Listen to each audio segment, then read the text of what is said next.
হোর্হে Messi শুধু Lionel মেসির বাবা নন, আর্জেন্টিনার ফুটবলেরও অবিচ্ছেদ্য এক অংশ, যার প্রয়াণে দেশ জুড়ে শোকের মাতম। সর্বকালের সেরা ফুটবলারের বাবা হারানোর শোকে মন কাঁদছে দেশটির প্রেসিডেন্ট হাভিয়ের মিলেইয়ের। এমন সন্তান গড়ে তোলার জন্য সম্মান জানান হোর্হে মেসিকে। শুধু হাভিয়ের মিলেই নন, শ্রদ্ধা জানিয়েছেন আর্জেন্টিনা ফুটবল অ্যাসোসিয়েশনের প্রেসিডেন্ট ক্লদিও তাপিয়াও। আর দেশটির সর্বস্তরের ফুটবলে পরবর্তী এক ম্যাচে 1 মিনিট নীরবতা পালন সহ কালো আর্মব্যান্ড পরারও নির্দেশ দেওয়া হয়েছে। তাজিন খন্দকারের রিপোর্ট। বাবার কাঁধ থেকে যার শুরু, আজ তার কাঁধেই অসীম শূন্যতা, বুকের ভেতর হাহাকার আর নিশ্চুপ আর্তনাদ। কালো মেঘে যেন ছেয়ে গেছে লিওনেল মেসির জীবন। শুধু কি লিওর পরিবারের এই শোক? না তো, পুরো আর্জেন্টিনায় নেমে এসেছে শোকের ছায়া। স্থানীয় সময় রাত তখন ঠিক 2টা। ঘড়ির কাঁটা থেমে যাওয়ার আগেই স্যান্টোরিও সেন্ট্রোর নিঃশব্দ প্রকোষ্ঠে নিভে গেল একটা পর্দার আড়ালের মূল কারিগরের জীবন প্রদীপ।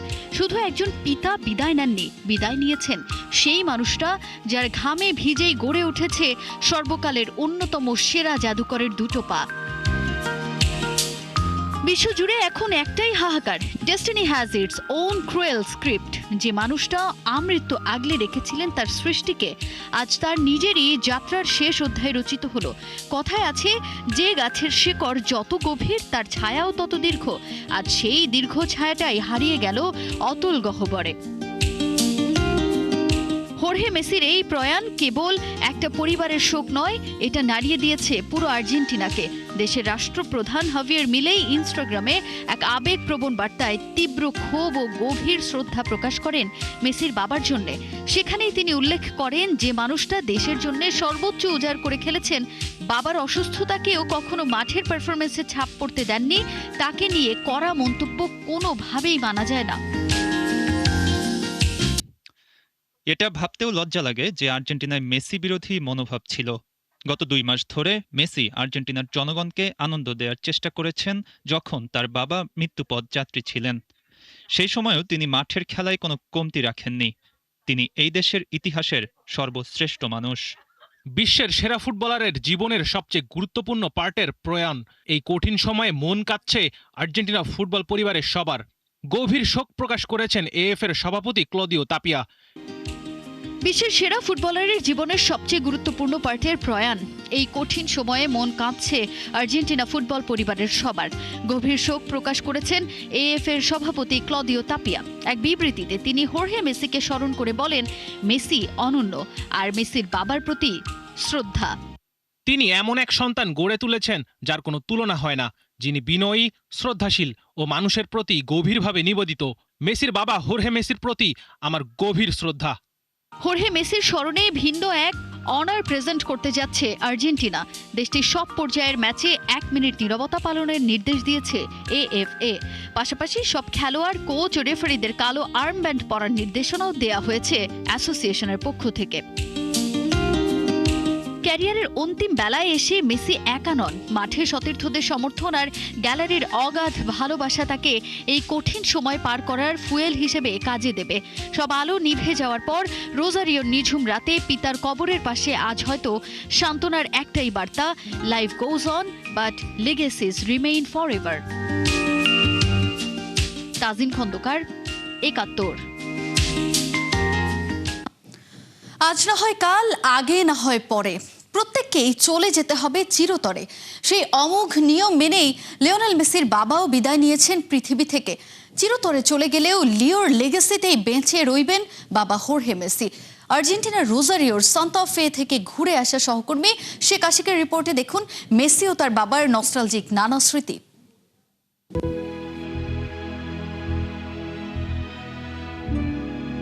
দাঁড়িয়ে আছি লিওনেল মেসির বাড়ির সামনে, যে বাড়িতে 1987 সালের 24শে জুন জন্মগ্রহণ করেন লিওনেল আন্দ্রেস মেসি।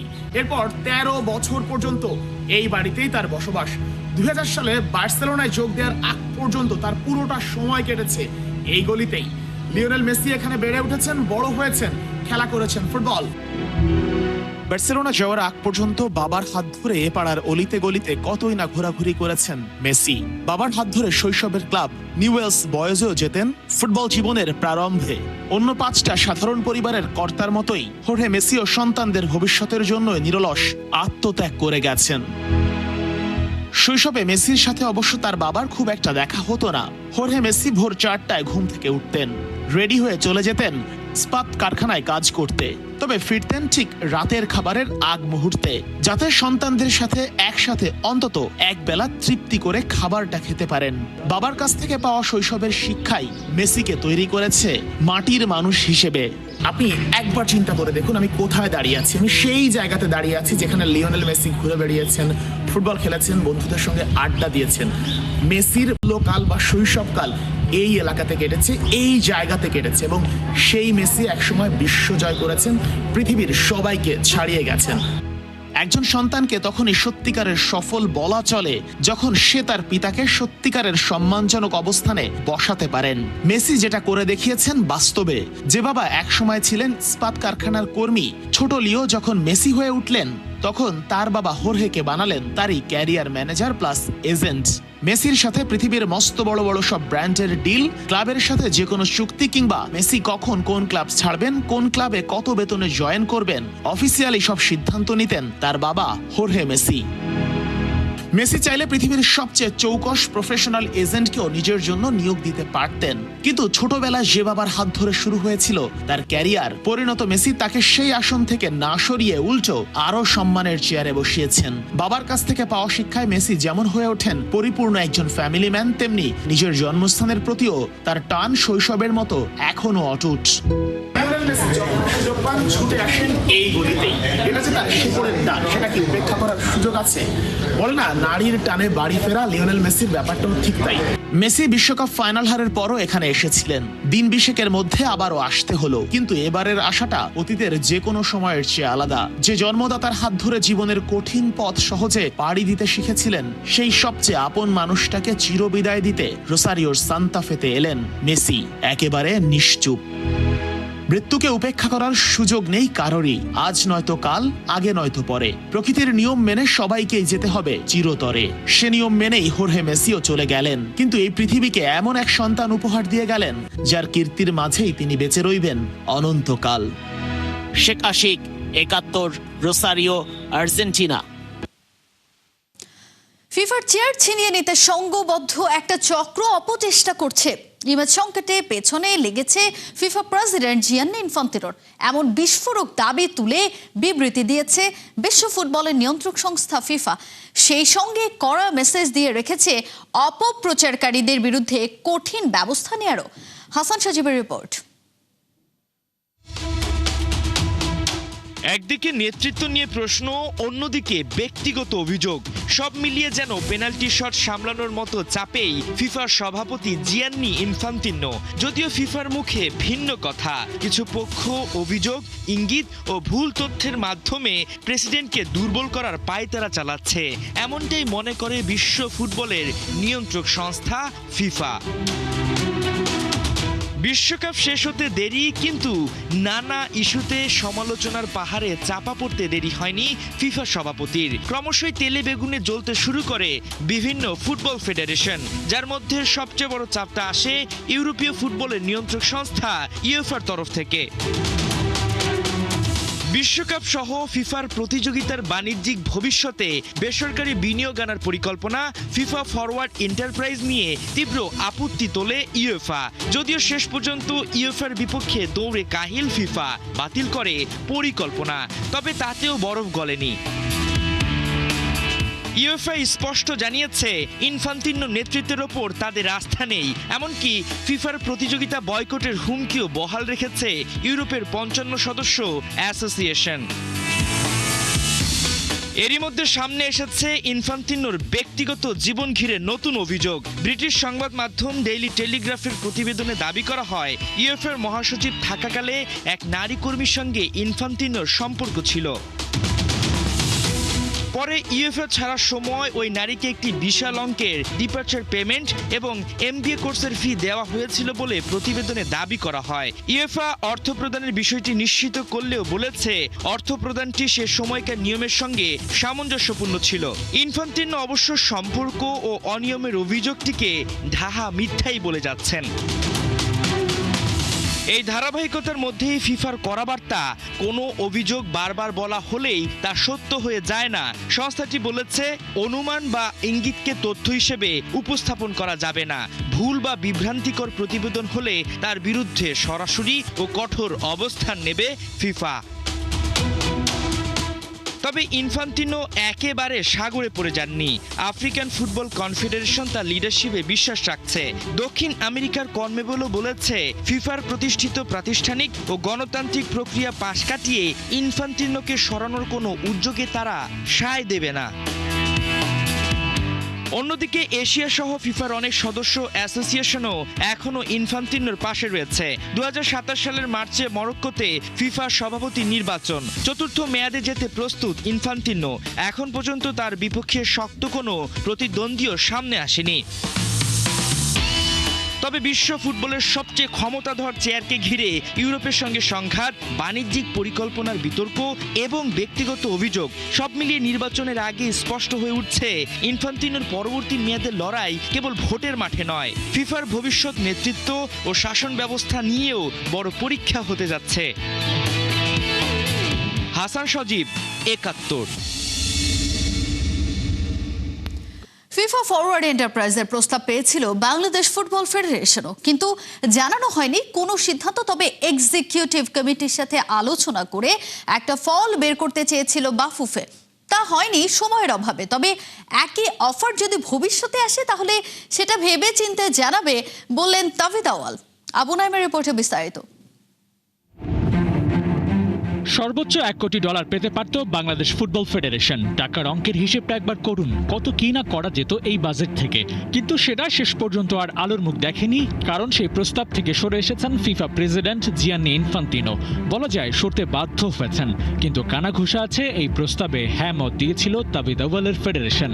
আইডিয়াটা ছিল যে ভবিষ্যতে বিশ্বকাপ যেটা হবে, নট ফিফা বাট বিশ্বকাপ খেলাটার 20% মালিকানা একটা প্রাইভেট ফার্মকে দেওয়া হবে। সেই প্রাইভেট ফার্ম কমিটমেন্ট দিয়েছিল যে ওনারা যদি ইনভেস্ট করে, আর ইনভেস্ট করে ওনারা যেই মুনাফাটা বা প্রফিটটা ওরা নিতে পারবে, যেটা ফিফা পারছে না, সেই প্রফিটটা যদি আসলে তারা করতে পারে তাহলে এক একটা মেম্বার অ্যাসোসিয়েশন $40 মিলিয়ন পর্যন্ত পেতে পারে ইন দ্য ফিউচার, এই ফরওয়ার্ড সাইকেল, যেটা এখনও 10 মিলিয়নে আছে। তো এই মতামতটার জন্য বিভিন্ন মেম্বার অ্যাসোসিয়েশনকে ফিফা আমন্ত্রণ জানিয়েছিল। বাংলাদেশের মতো উন্নয়নশীল একটা দেশের ফুটবলের সবচেয়ে বেশি বাজেট ব্যয় হয় অবকাঠামোগত উন্নয়নে। সেখানে $1 কোটি বাজেটটা এনাফ হতে পারত, কিন্তু সেটা কেন বেছে নেয়নি বাফুফে? ঠিক কোথায় বাধা পেয়েছিল তারা? তা আমরা যেটা করি বাংলাদেশ ফেডারেশন, আমরা সমস্ত সিদ্ধান্ত প্রথমে আলোচনা করি আমাদের এক্সিকিউটিভ কমিটিতে, তারপরে এক্সিকিউটিভ কমিটির সিদ্ধান্তটা আমরা ফিফাকে জানিয়ে দিই। তবে আমাদের এক্সিকিউটিভ কমিটি এই প্রস্তাবটা বিবেচনা করার আগেই কিন্তু ফিফা ফরওয়ার্ড এন্টারপ্রাইজ প্রোগ্রামটা অ্যাবান্ডন করা ঘোষণা হয়েছে। তো সেই জায়গায় এখন এই ইস্যু নিয়ে আমরা কোনো কথা বলছি না। অফকোর্স নেক্সট এক্সিকিউটিভ কমিটিতে যে কথাটা আমি এইমাত্র বলেছি, এই কথাগুলো আমরা ডিসকাস করব, সিন্স আমাদেরকে ফিফা একটা দিয়েছে, একটা প্রস্তাবের জন্য কোয়েশ্চেন করে চেয়েছে। বাংলাদেশ ফুটবল ফেডারেশনকে যে প্রস্তাব দিয়েছিল ইনফান্তিনো, সেটা যে অগ্রাহ্য করেছে বাফুফে সেটাও না। মূলত এক্সিকিউটিভ কমিটির সাথে একটা মিটিং করার পরিকল্পনা হয়েছিল, কিন্তু সেটা বাস্তবায়ন হওয়ার আগে সমালোচনার মুখে সরে আসে ফিফা। আর তাতে বাফুফে ব্যাপারটা নিয়ে পজিটিভ কিংবা নেগেটিভ কোনো অ্যান্সারই তারা ফিফাকে দিতে পারেনি। তবে ভবিষ্যতে এমন প্রস্তাব আবারও যদি আসে তাহলে কি সিদ্ধান্ত নেবে বাফুফে? অ্যান্ড এক্সিকিউটিভ কমিটি যেই মতামত বা বিশ্লেষণ করবে, ভবিষ্যতে আমরা সেই আঙ্গিকেই আগাবো। বাংলাদেশ ফুটবল ফেডারেশন যে সিদ্ধান্তই নেয় এটা ইসিতে চূড়ান্ত হয়, এবং ইসি সিদ্ধান্ত আমরা সবসময় আপনাদেরকে জানিয়ে দিই। হয়তো কমিউনিকেশনে মাঝে মধ্যে অতীতে একটু ভুল হয়েছে, আমি দুঃখ প্রকাশ করছি সেটার জন্য, কিন্তু মূল বিষয়টা আপনাদেরকে আমরা জানিয়ে দিই। তো এরকম কোনো অগ্রিম সাপোর্ট বলেন বা কনফার্মেশন বলেন আমরা এখনও কোনো প্রপোজালের জন্য আমরা দিই নাই। আবু নাইম, ৭১। কোনো প্রতিষ্ঠানের পক্ষেও আমরা দিই নাই।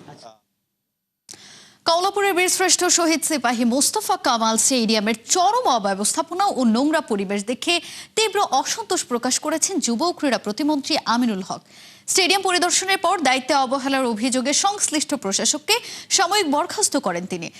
প্রায় 2 মাস আগে স্টেডিয়ামের অবৈধ স্থাপনা ও ময়লা আবর্জনা সরানোর নির্দেশ দেওয়া হয়, কিন্তু সংশ্লিষ্ট প্রশাসকের অবহেলার কারণে কোনো অগ্রগতি হয়নি। ফলে তাৎক্ষণিকভাবে শাস্তিমূলক ব্যবস্থা নেওয়া হয়েছে বলে জানান ক্রীড়া প্রতিমন্ত্রী আমিনুল হক। স্টেডিয়ামটির সার্বিক পরিবেশ ফিরিয়ে আনতে দ্রুত সংস্কার, মেরামত ও পরিচ্ছন্নতা কার্যক্রম শুরু করবে বলে আশ্বাস দেন তিনি। পাশাপাশি স্টেডিয়ামটি সুষ্ঠুভাবে পরিচালনা ও রক্ষণাবেক্ষণের জন্য নীতিগতভাবে বাফুফের কাছে হস্তান্তরের কথাও জানান ক্রীড়া প্রতিমন্ত্রী আমিনুল হক।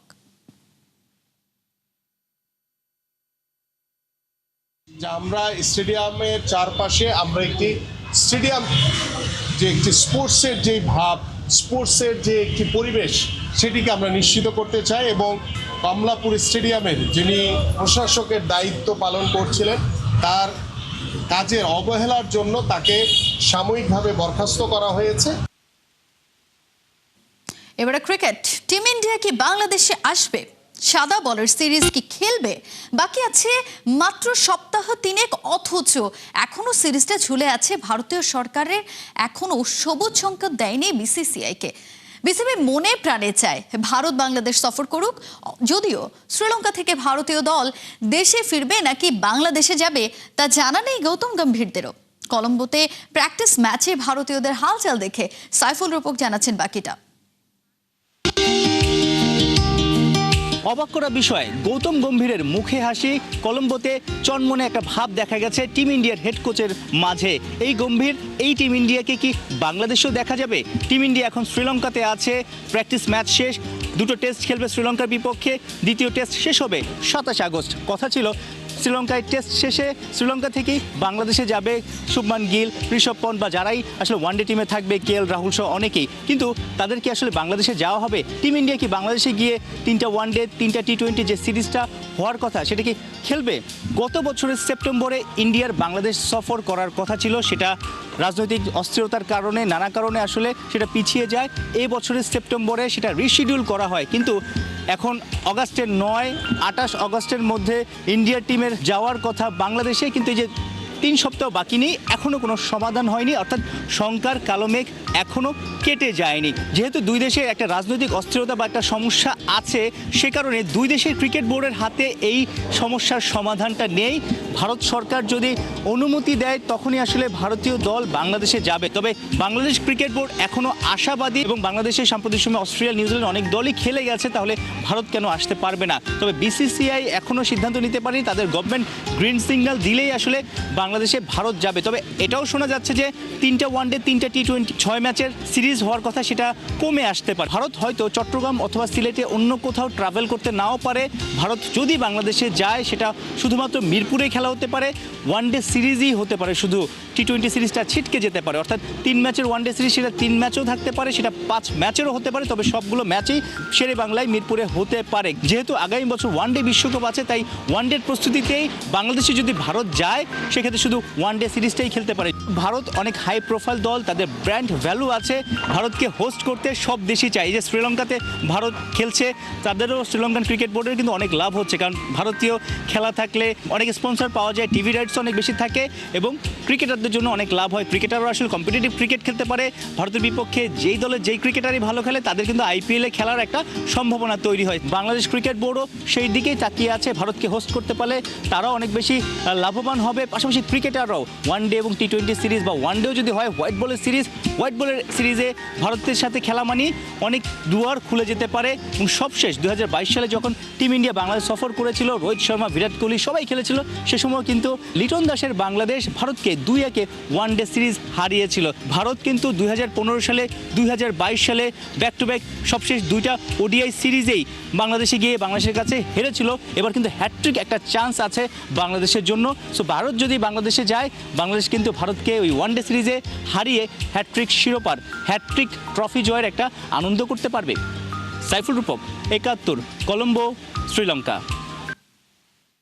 ইনবাউন্ড ট্রাই নেশন সিরিজে সাউথ আফ্রিকা ইমার্জিং দলকে 8 উইকেটে হারিয়েছে বাংলাদেশ। টাইগারদের পক্ষে বল হাতে 5 উইকেট নিয়েছেন পেসার রোহানউদ্দৌলা বর্ষণ। টস হেরে ব্যাট করতে নেমে বাংলাদেশের বোলারদের নিয়ন্ত্রিত বোলিংয়ের সামনে নিয়মিত বিরতিতে উইকেট হারাতে থাকে স্বাগতিকরা। বড় সংগ্রহ করতে ব্যর্থ হয়ে 169 রানে অল আউট হয় প্রোটিয়ারা। বল হাতে তুরুপের তাস হয়ে 5 উইকেট নেন পেসার রোহানউদ্দৌলা বর্ষণ। জয়ের জন্য 170 রানের টার্গেটে ব্যাট করতে নেমে মাহফিজুল ইসলাম রবিন ও শাহাদাত হোসেন দীপুর দুর্দান্ত অর্ধশতকে 8 উইকেট হাতে রেখেই সহজেই জয়ের বন্দরে পৌঁছে যায় জাকির হাসানের দল। আগামী 12 তারিখে একই দলের বিপক্ষে শিরোপা লড়াইয়ে মাঠে নামবে টাইগাররা। এই ছিল এখনকার খেলাযোগে। সরাসরি সংবাদ আর অনুষ্ঠান দেখতে চোখ রাখুন 71-এর ফেসবুক পেজে এবং সাবস্ক্রাইব করুন 71-এর ইউটিউব চ্যানেল। 71-এর সাথেই থাকুন।